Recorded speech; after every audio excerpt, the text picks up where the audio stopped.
Hello, General Biology, and welcome to Chapter 3 in our screencast series. And Chapter 3 starts the unit on ecology. And in this section, we're going to learn about the environment, and we're going to learn about the interactions and interdependencies that actually exist between organisms in our environment. And we're going to do this with a mindset in this unit of creating a sustainable world, hoping to help you understand the different ecosystem services that our Earth provides for us through all the resources. And since the Earth is our only home that we have, how we can protect those ecosystem services based on some simple background knowledge about it. So this screen asks, how is Earth, in a scientific sense, a living planet? And you could probably tell me, oh, Mrs. Saunders, it's living because it has plants or insects or animals and humans or microscopic life. And what you would be telling me is you would be identifying living things.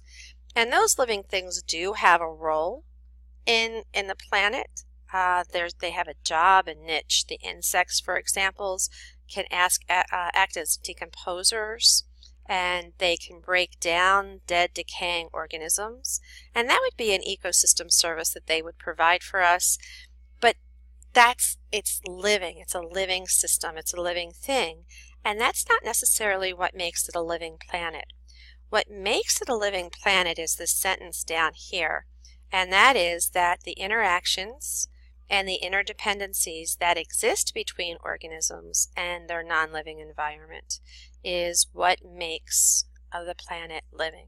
So the interactions that these organisms would have between each other, predator-prey relationships, consumers, herbivores, omnivores, and then their interdependencies. I hate mosquitoes. Number one on my hit list, and I hate being a meal on their menu during the course of the summer. But when I think about it, they are essential within the food chain because they feed fish that other fish feed on, that bigger fish that I would depend on as a consumer to eat. So if that larva of that mosquito wasn't there, then I wouldn't be able to enjoy some of the fish that I like eating.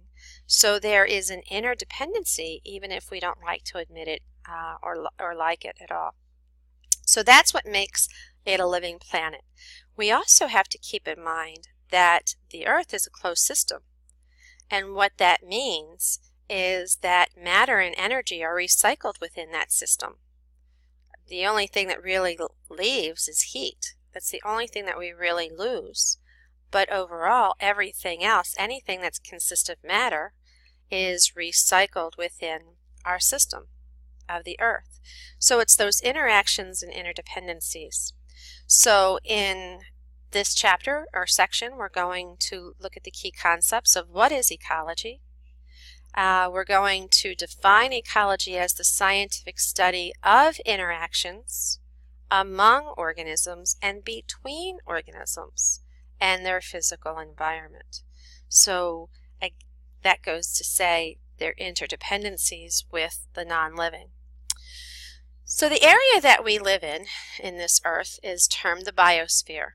And the biosphere consists of every non-living and living thing. It includes the land, the water, the air, the temperature, the plants, the animals, the insects, the microscopic organisms, the humans. It extends about 8 kilometers above the Earth's surface to about 11 kilometers below the surface. And that's where life can exist. Anywhere outside of that range, life is not capable of existing. So the biosphere is that living part where life can exist. So we use the science of ecology to study the interactions among and between the organisms and their physical environment. And we look at the interactions within the biosphere, and we look at the interdependence that they have between the organisms. So let's take a look. This is a food web, And we'll be talking about food webs in more detail, but food webs tell us something. They tell us the complex relationships that exist between the organisms. They show us the direction of flow of energy that also exists among those organisms. And they act as a model for us to be able to make predictions about particular systems. So this obviously is an aquatic ecosystem, and more specifically it's a marine ecosystem, and I know that because a killer whale is a saltwater organism. I know that krill and squids are also saltwater organisms. So that gives me an idea that this is a marine ecosystem. And it shows me feeding relationships that are happening. And it all starts with this algae down here. And algae, we know, is a producer. And this produces sugar in its own food in the form of cellulose and glucose and starches. And algae feeds the krill. And krill are tiny little crustaceans that are herbivores. And they actually feed off of plants like algae and diatoms like we see within this picture.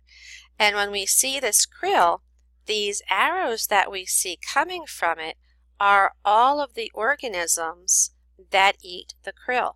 So the Adélie penguin relies on the krill for its food source. The Antarctic petrel relies on it, the crab-eater seal, and the herring and the anchovies and squid also rely on that. And let's just follow the herring and the anchovies and squid for right now. So if they eat the krill, they're then going to be eaten by the Patagonian toothfish or the Weddell seal or the Ross seal, or even the emperor penguin will eat the herring, anchovies, and the squid. So what would happen if I removed these from this food web? Well, if I did, then the Patagonian fish wouldn't have anything to eat, the Weddell seal wouldn't have anything to eat, and the emperor penguin wouldn't have anything to eat. So the emperor penguin, without that, would die. It would not survive if we remove them.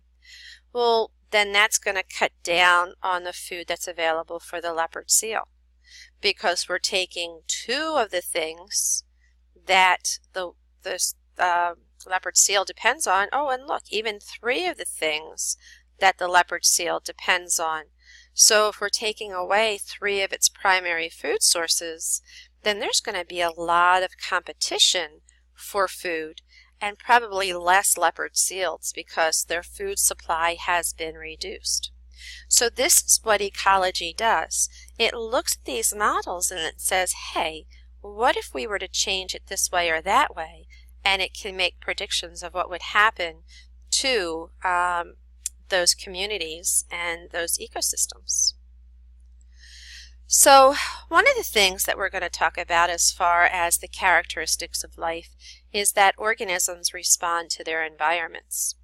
So birds fly south for the winter because they respond to the environment. They can also change their environments. Humans alter the environments all the time by the way that we build and construct and tear down rainforests and plow under fields. And what that can do then is if we're creating changes like this can produce an ever-changing biosphere so that the conditions are never going to really remain constant. And we're going to see that. We're going to talk about global climate change. And I don't know what your opinion is about global climate change. I can tell you the science says it's happening. The media might not say it's happening, but the science says it's happening.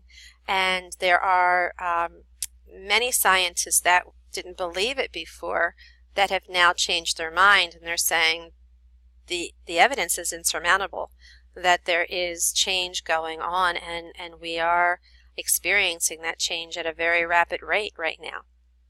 So it's ever changing. So if we were to impact this food web in some way, we're going to contribute to that changing biosphere. So if we were to totally eliminate the krill, then none of these organisms are going to be able to survive. And it's going to throw the marine ecosystem out of balance. And that marine ecosystem helps to regulate our temperature, helps to give us fresh water. It is a habitat for other fish, other organisms and plants. And if we remove this, then we're putting major damage into a system that helps us so much. One of the things that it is always kind of a concern is that when people say, oh, we need to live sustainably, we need to do something and have a sustainable lifestyle, people start to reach in their pockets and say, it costs too much. It's just so expensive to be environmentally minded and sustainably minded. Well, what happens is the economics actually balances out. So economics, economy-wise, we're concerned with the interactions because of the money that we have to put out. But if we don't invest in the ecology now, we're going to be putting out more money later on to fix it. So it's almost better to take care of the situation now before it gets worse. So this summer, I want to share this little story with you. This summer, I have been walking 6 miles a day at Alvathorpe Park in Jenkintown. And they have a beautiful, beautiful lake there. And it was gorgeous. And their fountain broke in the lake. And the fountain was what helped circulate the water. And it kept the oxygen in the water, and it enabled the fish to be able to survive. Well, since it has not been there and broken, algae and duckweed have taken over, and they're producing so much oxygen, and the decomposition rate is so rapid that almost the entire lake now is filled with algae, and the major fish species happen to be dying. So since I teach AP Environmental Science, I went to the park manager and I told the park manager of the instability that was happening within the lake, and I explained to him the situations that were going on, and I contacted my local commissioners and I expressed my concerns and told them my background knowledge and what was happening with the lake. So at that point when I told them, it was an easy fix. All they had to do was put in a new fountain motor and get the fountain going again. But because they had to wait for township approval and they had to jump through some hoops and do some other things, it's now been almost 6 weeks, and the damage to the lake on its own is irreversible. Major fish species are dying out. It's stagnant water. It actually smells. The ducks and the geese have left because they don't have the food source, and the lake is 90% dead. So now to fix it, not only are they going to have to put in a new fountain, but they're going to have to restock it. They're going to have to clean out the algae.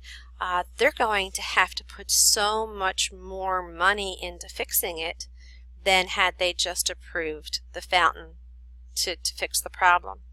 So the economics, if we take care of it now, will actually balance out. So economics and ecology share the same root word. Human economics and ecology are linked together.